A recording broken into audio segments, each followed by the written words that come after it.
everyone. Thank you for joining us for the September 10th, 2024 District Data Coordinator meeting for the Mid-Hudson Regional Information Center.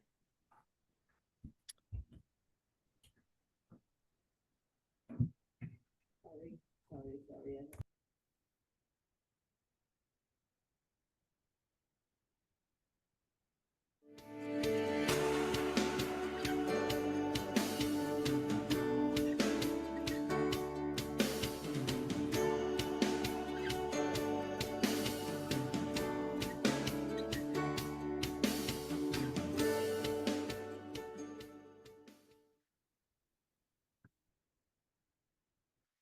We have this agenda for you today. The draft that we sent out on Friday looks a little bit different than that. So that gives you the basic overall view of what we'll be talking about for the DDC meeting today.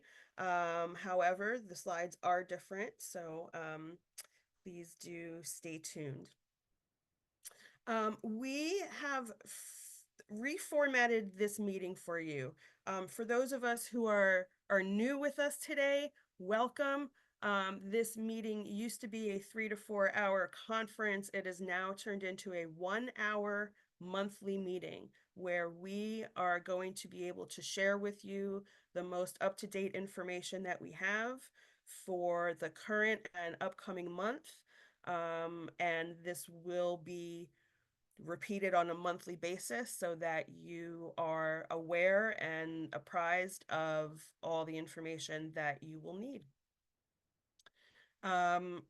Just a little bit of logistics for this meeting. Please stay muted. If you would like to ask a question at any point, please go ahead and do so in the chat. We have our chat monitor with us today, Sam Stokas, so she's going to be looking at the chat for the whole time, as well as keeping time for us so that we don't go over and respect your time in the end. So if you have a chat question, go ahead and chat.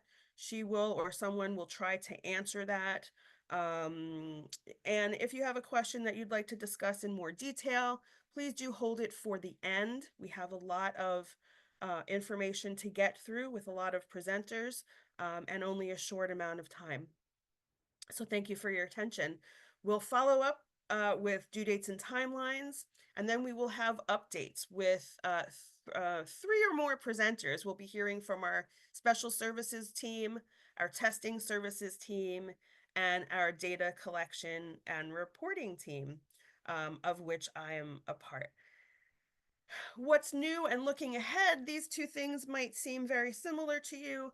What's new is things that you have to be aware of right now. And looking ahead, maybe a month or 2 months or 3 months down the road, it's something you have to think about, or next year you have to think about, and that's information we'll have for you as well. And then finally, we'll follow that up with any remaining questions if we have time.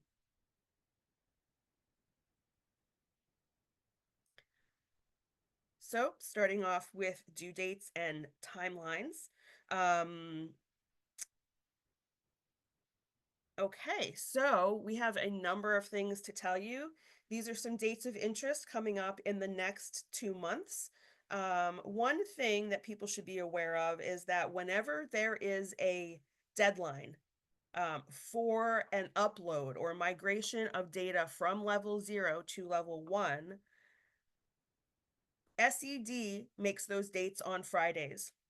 However, when uploading for the Mid-Hudson region, we ask that you upload that data or migrate that data to level 1 on Wednesdays or by Wednesdays at noon. This way, it gives all the processes and procedures that follow your upload enough time to hit that Friday deadline. Special ed events, data due, and collections due. Samantha Viaz from our special services team is going to be speaking with us in a little bit, so I'm going to let her handle those. You will notice that the level 2 SIRS data warehouse collection opens on 9/16, so get ready for your new data. I want to bring your attention to the items on 927 and 1025. So 927 says that this collection opens for all these different domains, day calendar, student enrollment, etc.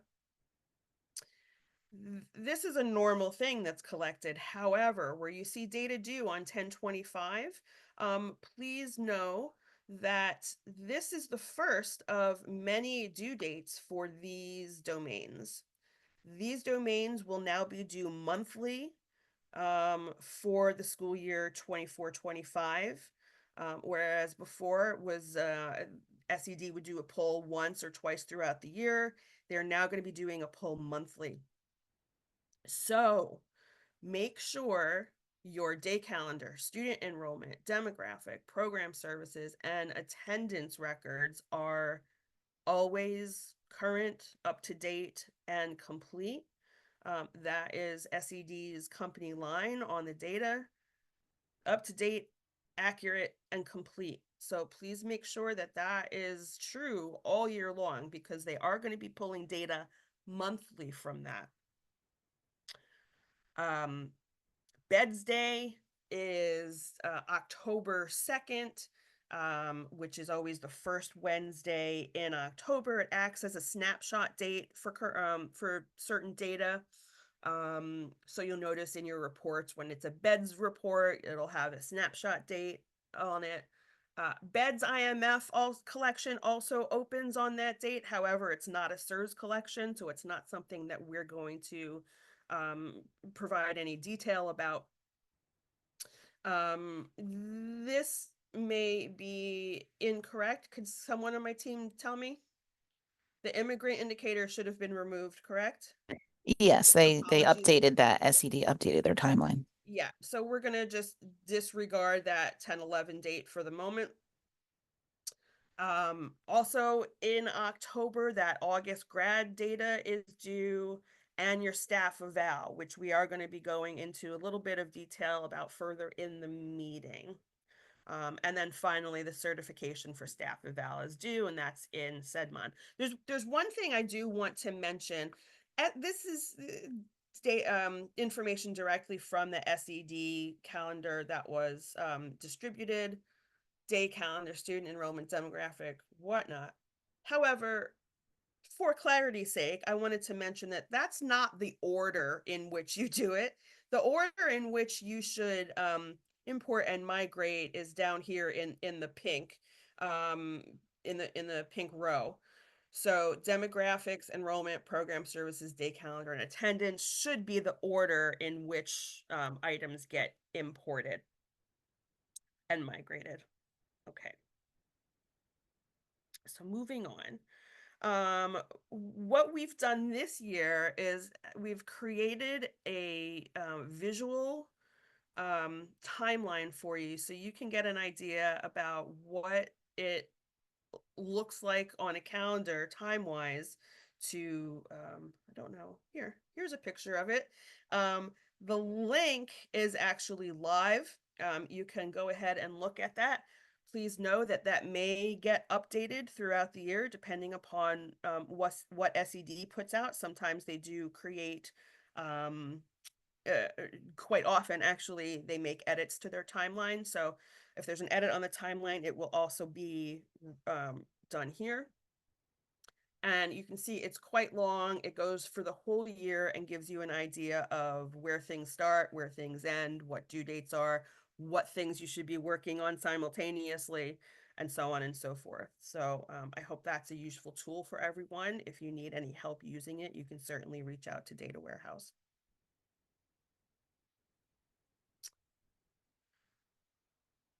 Okay, so we have reached the updates part of our section.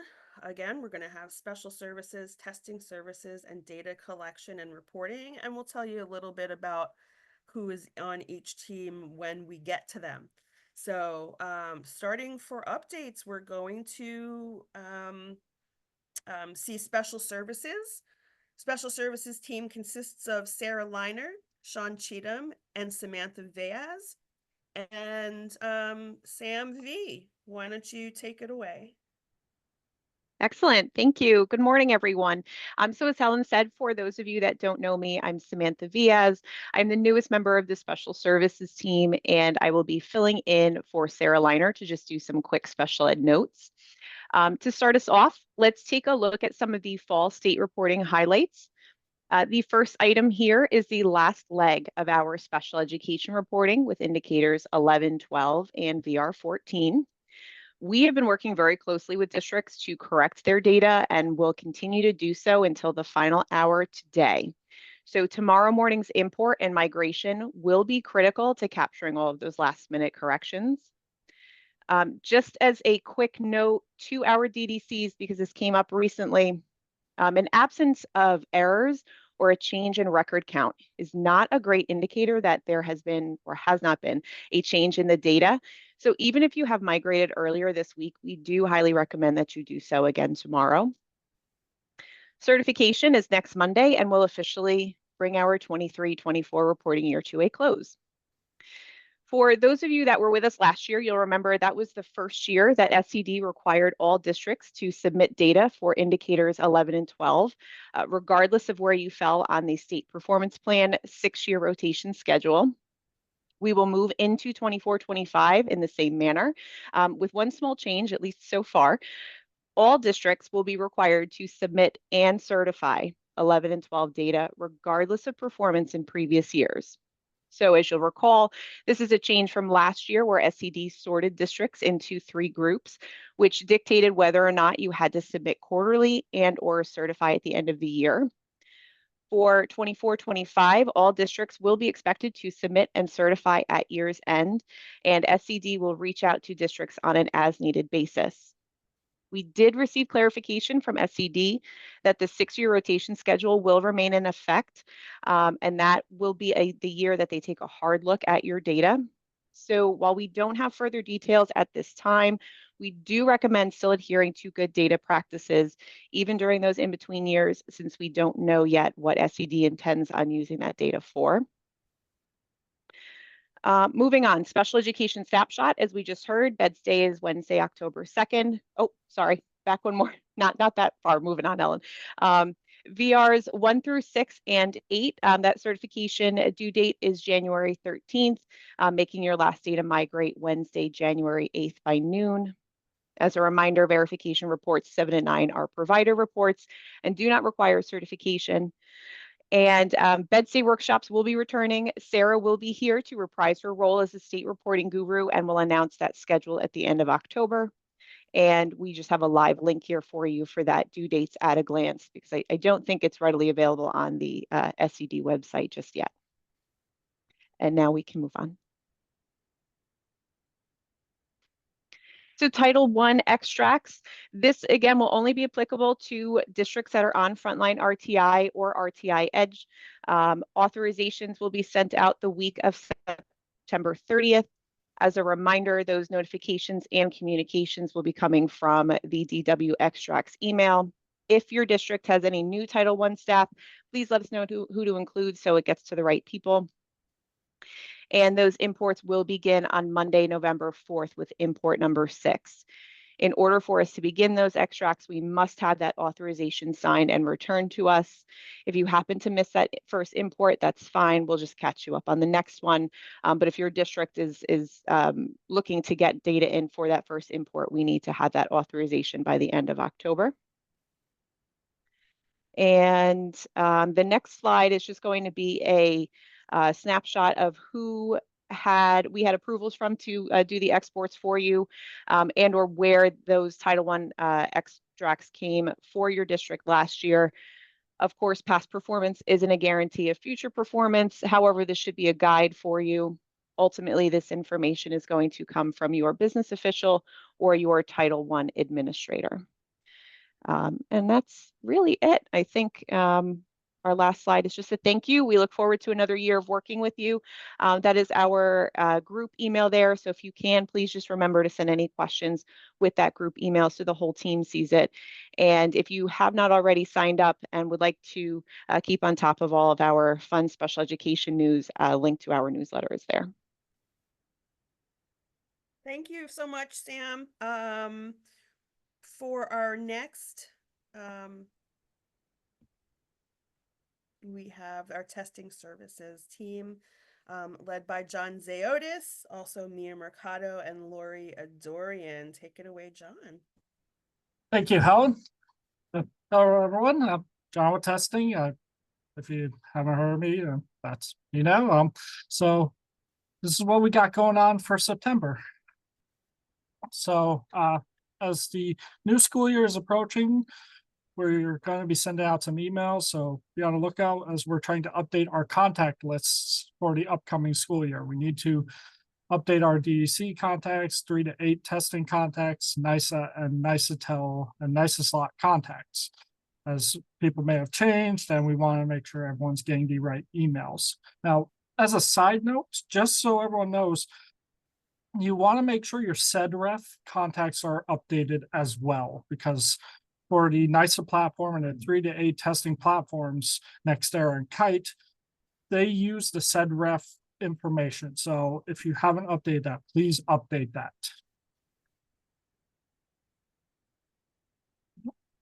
So here's what we got going on for the tests currently. So with the August Regents, or most of the tests should be scanned already. If they aren't, please scan them as soon as possible. And the scores are in ASAP at this time. And if you are missing any, just reach out, let us know. We'll take a look and try to see what we can find out. And then for the exports, we'll be beginning those shortly after the opening of level 0. And once that opens, demographics enrollment is reported, we can start sending that up and the scores will start showing in level 2. Now for the NYSA, the Kite Educator platform has opened for the 24-25 school year, and an account was made for the NYSA test coordinator as listed in SEDREF. As I was mentioning, you gotta keep the SEDREF information up to date. Sorry. That's all good. But yeah, you can currently with the NYSA platform, your test coordinator can go in and create additional accounts at the moment. But just so you know, the only account that they really create in NYSA is the test coordinator. So you want that updated in SEDREF. And as to NYSETEL, we're going to be reaching out as we will print out some supplemental requests for answer sheets if you need any. And then the exports, just like the August Regents, will be beginning shortly after the opening of level 0 for the 24-25 school year. All right, and now we got the 23-24 end of year. So we just finished up the new school year assessment cleanup, or the prior school year, sorry. The assessment cleanup closed, so now we can create all the end of year reports, and we are working on that diligently right now. We've been creating the ISRs, the student labels, response files, SMS files, and frontline RTI and RTI Edge files. So the coming weeks, you'll be receiving those ISRs and student labels if you had requested them, and everything else we'll be providing as needed.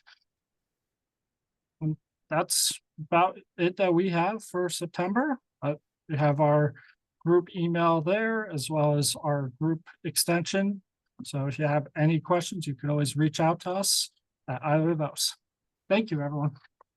There is a question in the chat, John. They want to Yes. know, are there any updates of the 3 to 8 exam? Is this still preliminary? So I did see that the data was released.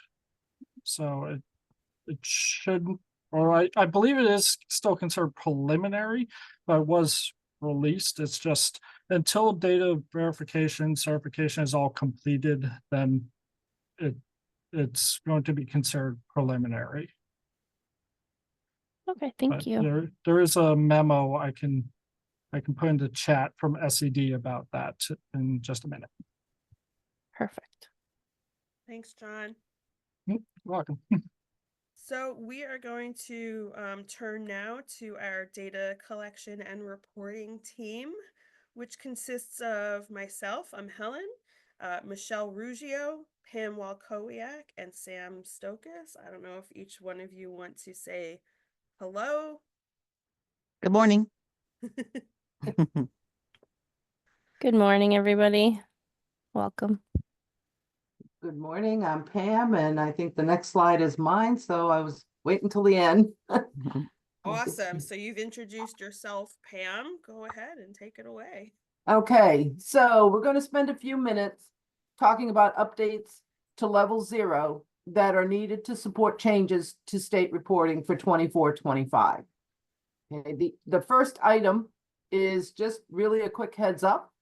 There will be a new career path code that can be reported in 24-25 for the individual arts assessment pathway. The rules for career pathways have not changed.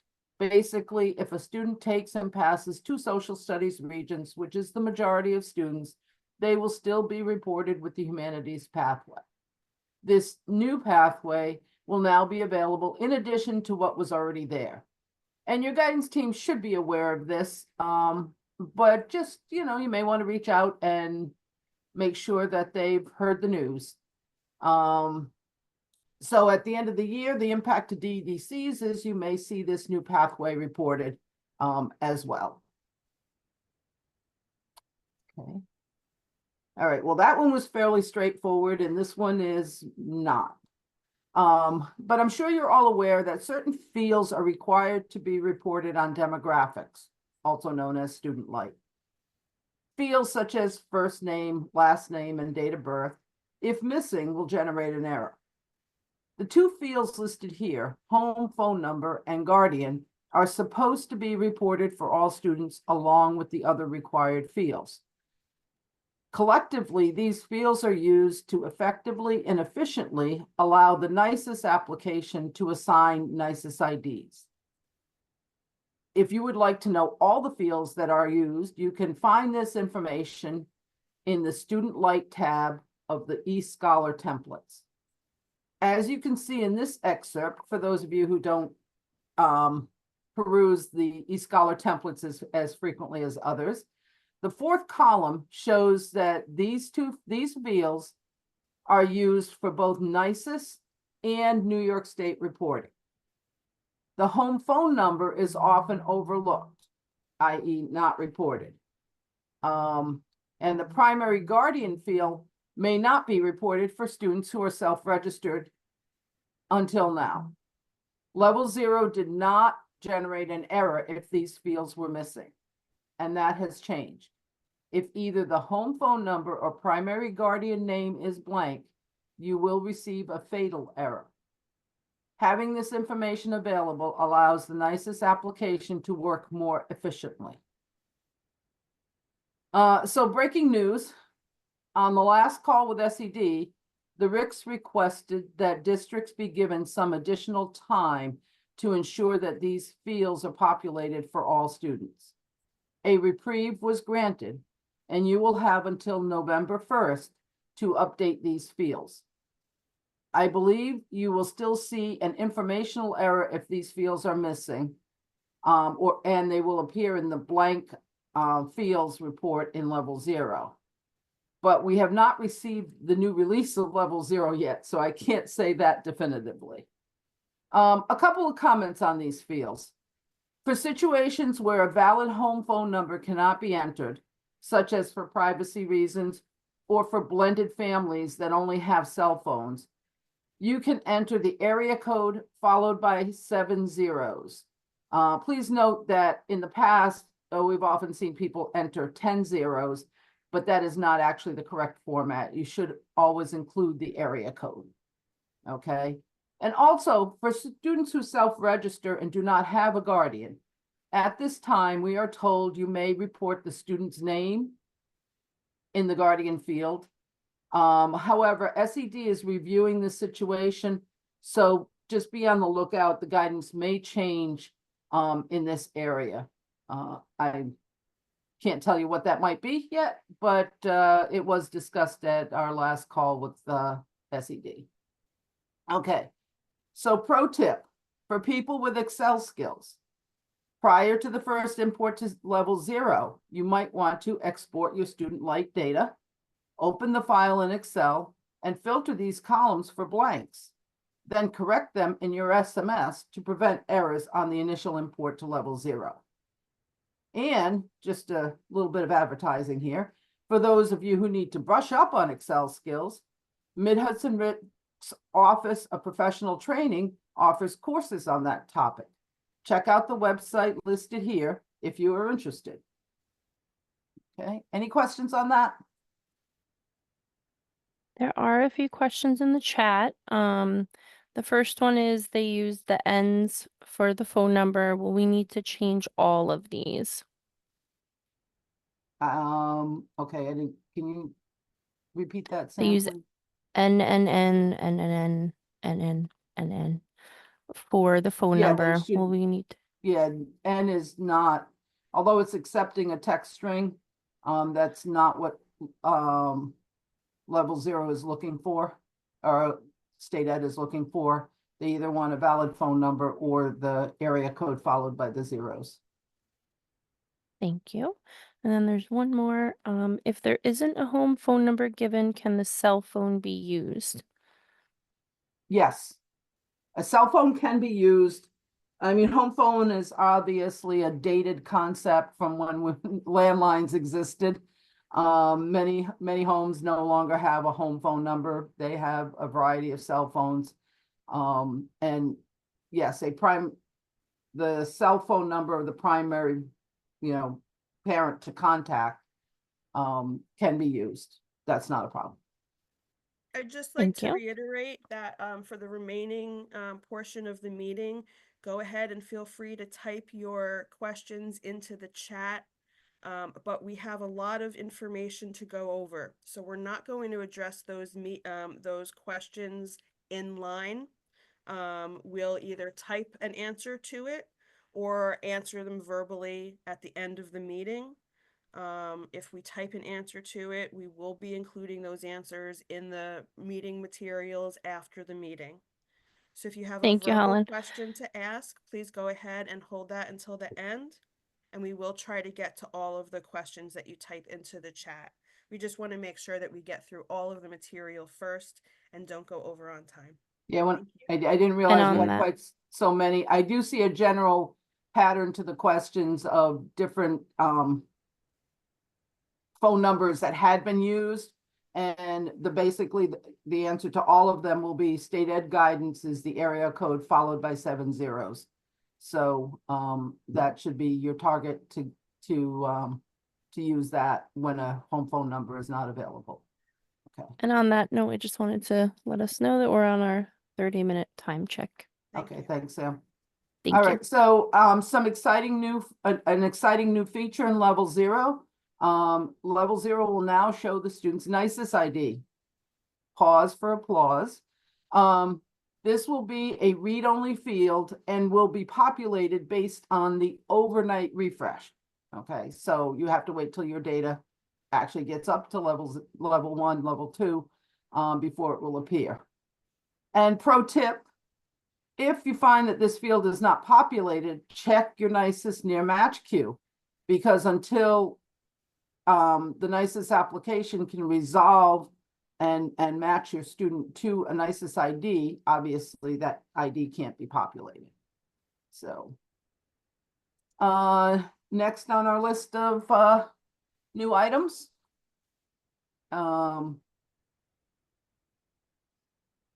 SED has changed the rules, but it will likely work in your favor on this one. Previously, you were required to import staff snapshot before demographics at the beginning of the year in order to bring in staff snapshot records for your guidance counselors, since the student's demographic record reported their guidance counselor. If the staff snapshot record was not there, you would get an error. SED has relaxed that rule. Level 0 will not validate the guidance counselor field until November 1st, which means you will have a bit of time to process your staff snapshot files and clear all the errors. Another pro tip, don't wait until Halloween to start importing staff snapshot. There are a lot of ghouls and gremlins active at that time, and it might not go so smoothly. It's also a good idea to review your guidance counselor assignments and ensure they are updated for the current school year. Okay, next item, some additional level 0 updates in the enrollment area. We have a new data quality report, which you can see a screenshot of here. This report will identify enrolled students that do not have any student class entry exit records. The report will only include students enrolled with a 0011 or 0055 in your district buildings and can be filtered by building. You'll see columns showing entry and exit dates and codes in this report. Another pro tip, you probably don't want to run this report until after you've actually imported your student class entry exit records, or it will be a very long list. There were a couple of edit checks added also in the enrollment domain.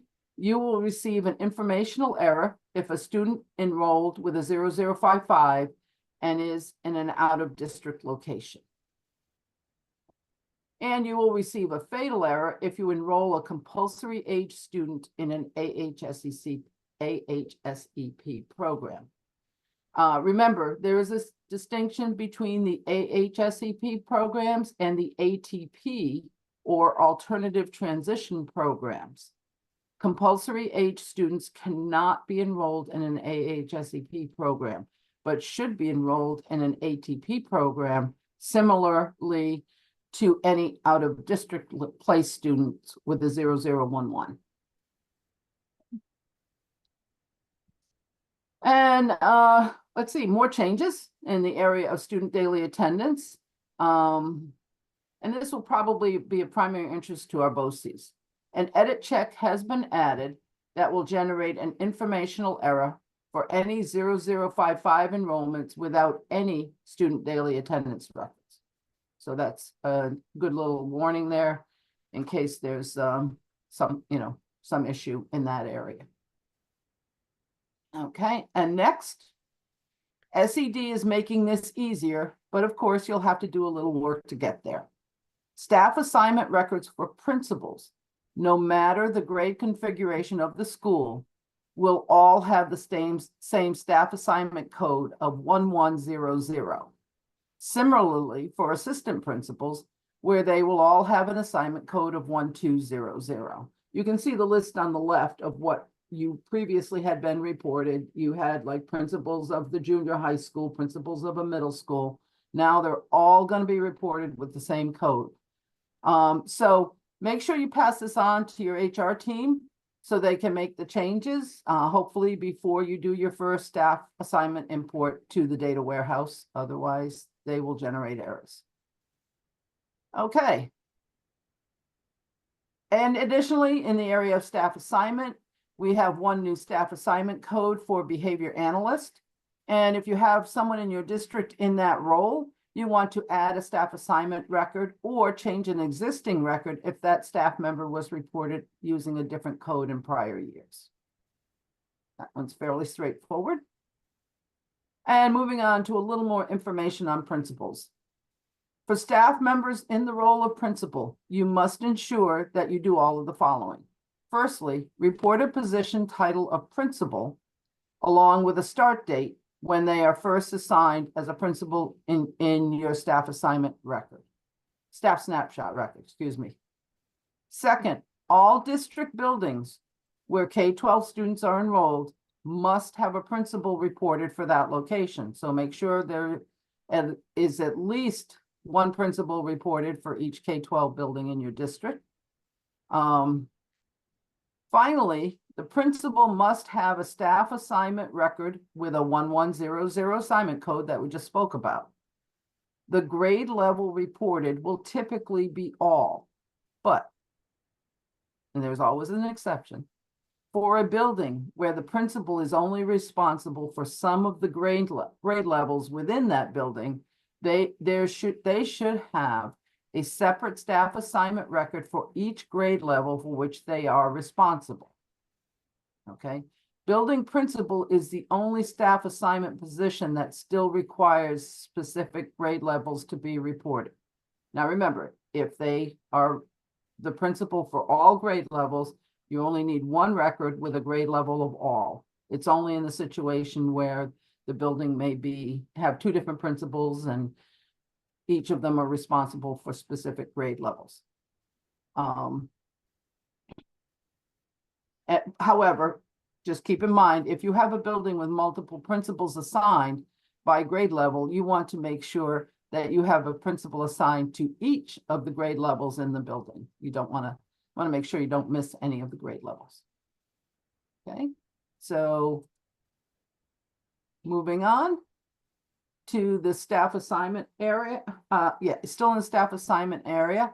To assist in your data review, you will now find that principals, in other words, staff reported with a staff assignment code of 1100 will now be listed in the group breakdown in level 0 under staff assignment reports. Okay, so that's just for convenience, you'll be able to check them out right there at level 0. Moving on, I predict you will like this change in the course instructor assignment area. Course instructor assignment will have a new field called instructor type that can be specified starting this year. This field should be used for teachers who meet the criteria for the 2 new types. The first is substitute, which should be used to specify a teacher who works more than 40 continuous days in the school and are reported as the teacher of record for a class. This situation typically occurs when the district is trying to hire a permanent teacher or when a permanent teacher is on leave. The second instructor type is college, which can be used to report the individual instructing a course that is offered through an approved institution of higher education. In other words, we're talking about your dual credit courses. And the reason that you're going to like this is that teachers identified with these instructor types will not be flagged as out of certification. Another pause for applause. I think you'll be happy about that. Okay. Moving on.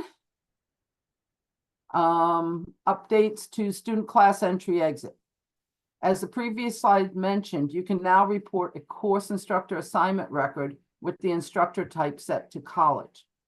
When college is specified on the course instructor assignment record, the student class entry record will generate an informational error if dual credit is not indicated. And in the area of program facts, the best way to explain this error is with an example.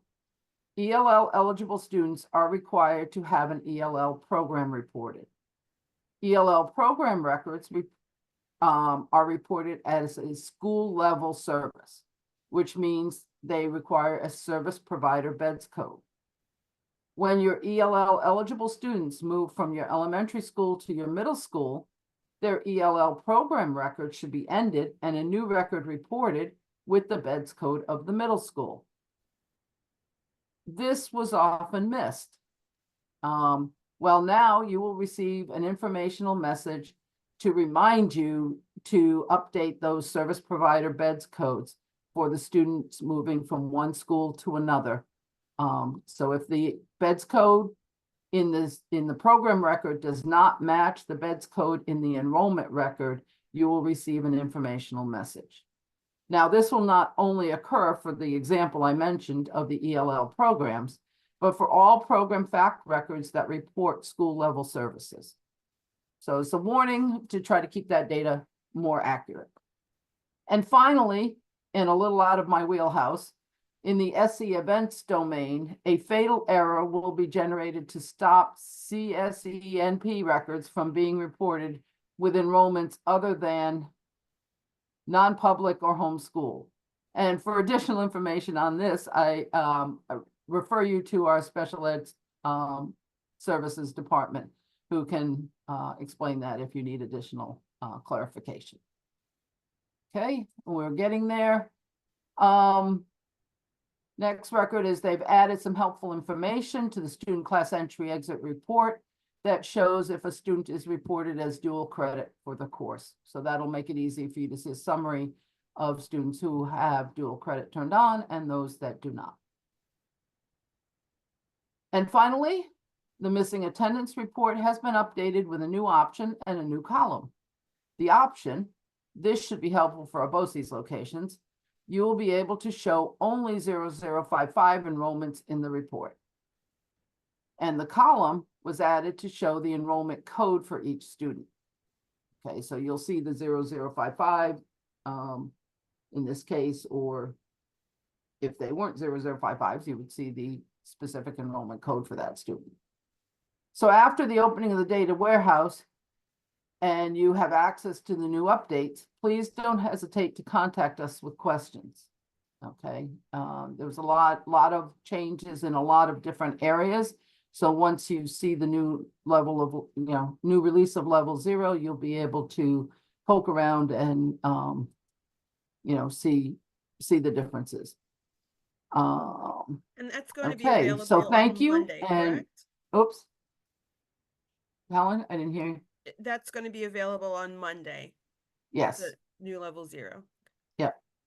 And so thank you. And with that, I'm going to turn this back over to Helen for new reporting requirements for 24-25. Thank you, Pam. So you may have heard and you may not have heard that there will be a new SIRS collection starting this reporting school year for 24-25. And that's going to be the Student Restraint Event Fact. Student restraint data is something that districts and BOCES should have been recording prior to this, but the data will be collected in SIRS for the first time in 24-25. There are 2 documents that you should be aware of. Both have been put out by SED. First is the frequently asked questions, the FAQ document. Definitely familiarize yourself with that, as well as the slide deck about it that SED recently put out, and those are available at the links on the screen. There are 3 fields in this template that you should be aware of. They are restraint types, event records, and event ID. Here's a little bit about each one. The restraint type, if you use a restraint type, that event needs to be recorded or reported. Multiple event records. You may have multiple records for an individual event, and each event would have its own unique ID that would be created by the district. I don't have too much more to say about this, but because primarily we haven't actually seen the template in level 0 yet, as it's not been applied to our server, and as I said a couple moments ago, that should be on Monday. So in the meantime, until we all have a chance to look at it and know what should go in there, please just look at these documents. And another note is that some of the student management systems have been already updated to include fields for this data. Some of them have been not updated. Some of them were updated and they didn't work correctly.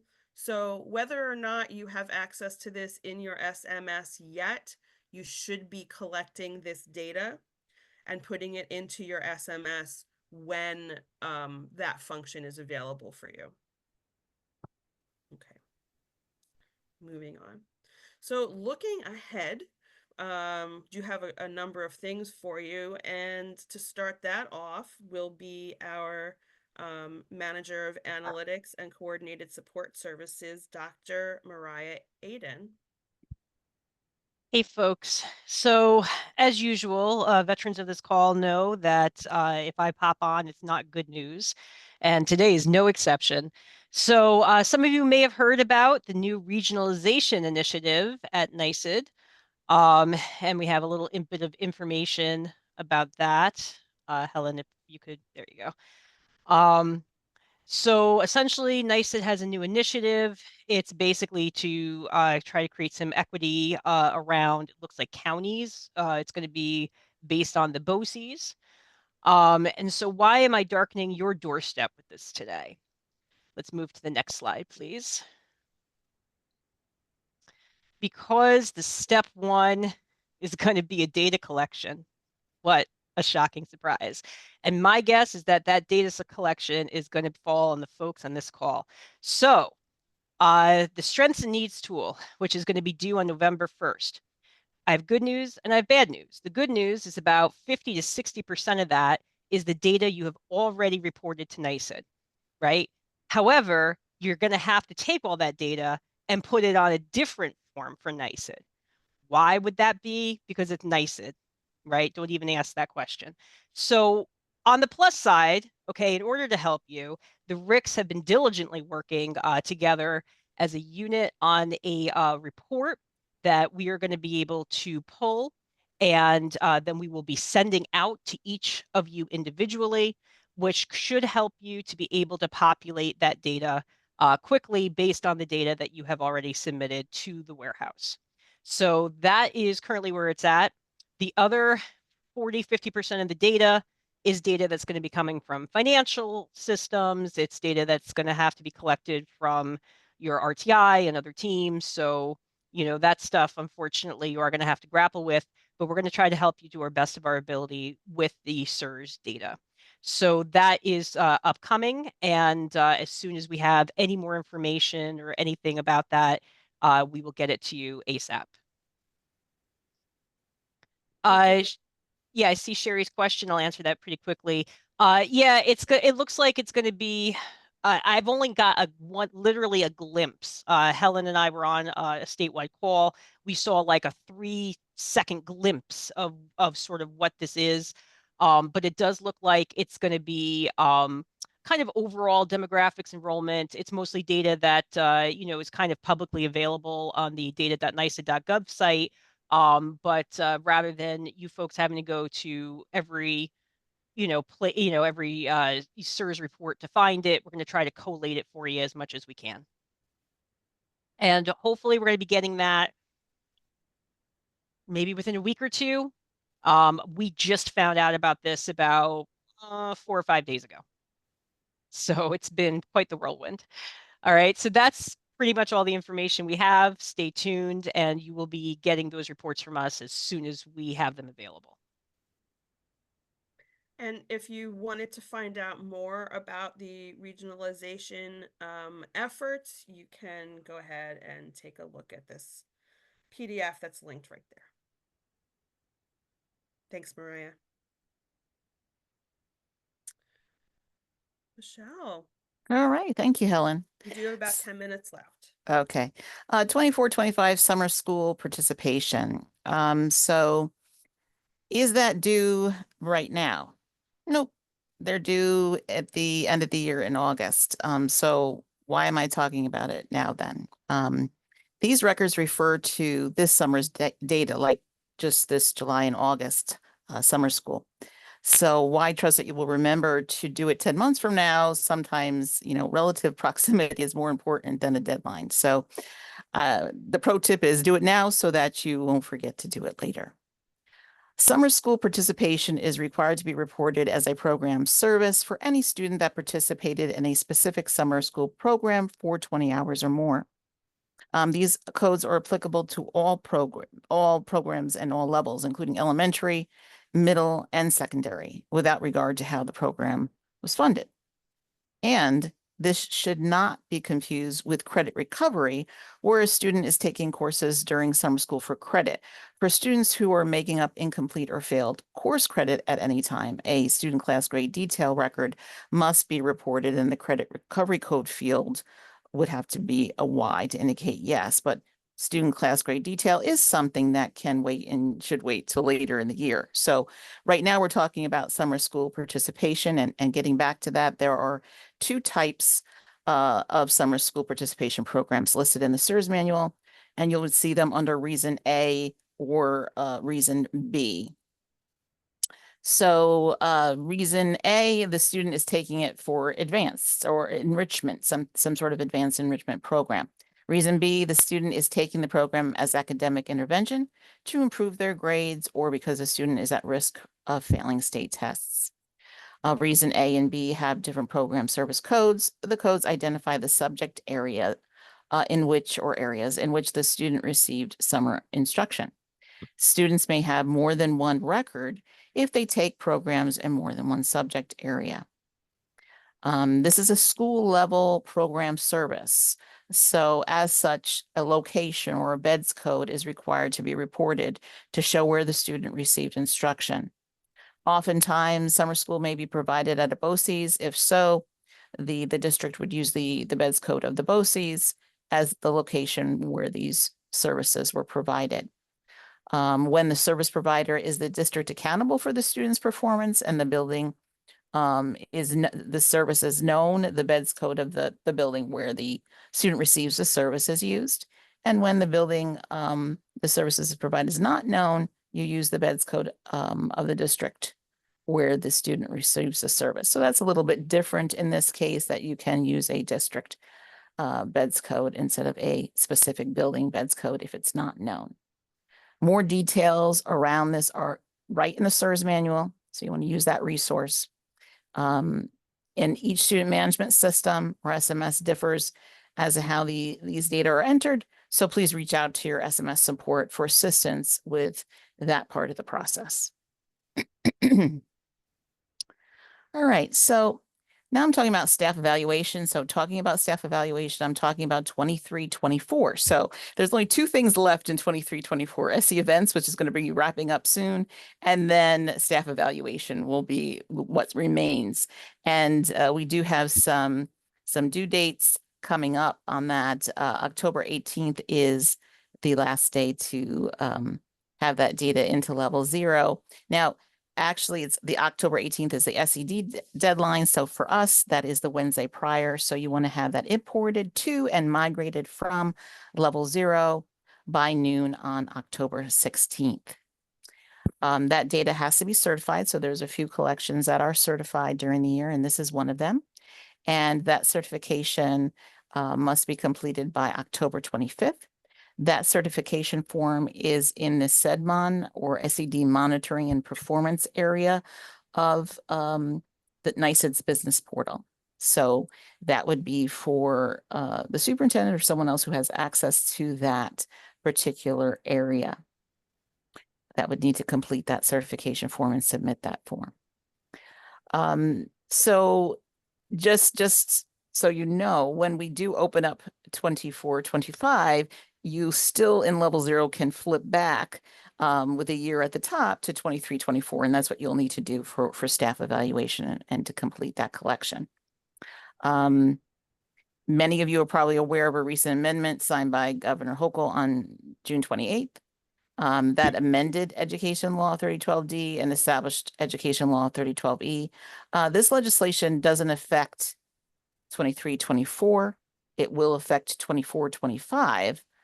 So nothing has changed for our reporting for 23-24, but NYSED has not released any details on how this will affect SIRS reporting for 24-25, because that really will be next year's and next fall's collection process. So again, expect to hear more on that from SED and more from us as the year progresses. NYSED's educator eval team closely monitors the progress of staff eval submissions and reports that information to us. So we can see that a good number of districts in our region have already submitted 23-24 staff evaluation records. So kudos to you on that. But if you would like assistance navigating the 23-24 staff evaluation waters, we've got you covered with self-paced tutorials and individualized training. So on the screen now, you are seeing the 4 training modules that we have. They are on the left, and the one-on-one training that we will have coming up is on the right of the screen. Let me just talk a little bit about each of those. For the 4 modules, we did send out emails and communications to the field with all of that information. These links, though, on the slide are active for those training modules. So when you get these materials after today's session, you will be able to click on that to jump to those modules if you did not see the emails that we sent out to the field. And you can see the topic areas that each of those covers. So again, giving you that whole background, that whole history on staff evaluation. Module 4, I'll just mention very briefly because that's like our bonus module. So if your district does not have an application that provides you with a import file to use to import to level 0, you're left with creating that import file on your own. So kind of from scratch. So module 4 of these tutorials that will give you a step-by-step on how to create your own import file. And it is using those eScholar templates. So we can walk you through that in that tutorial.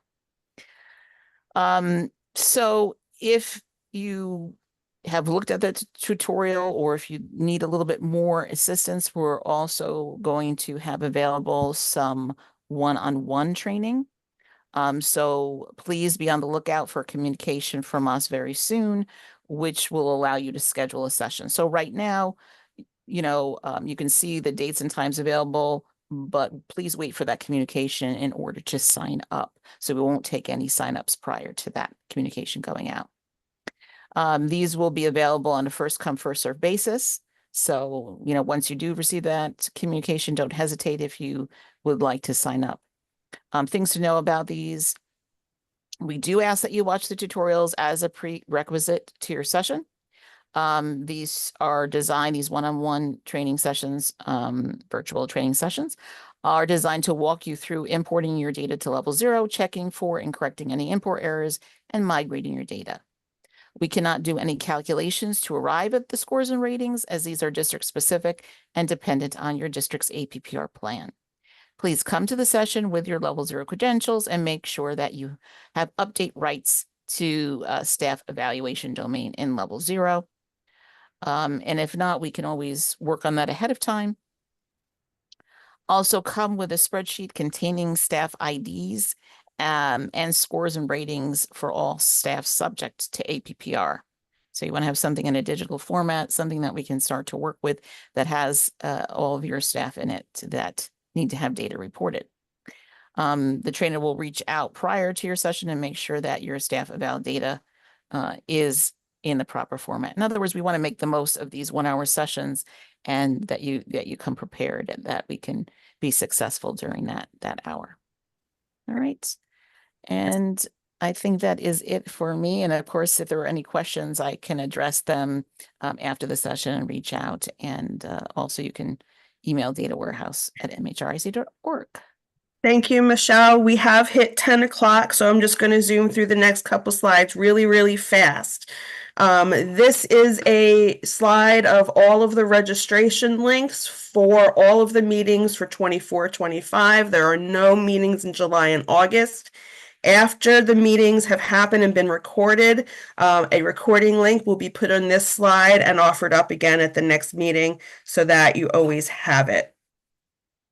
This is a list of contacts. Many of these were listed in the slide deck already, but here's sort of an aggregate of who to call for what, as well as another slide that includes some links and resources that you will probably find helpful in your data management.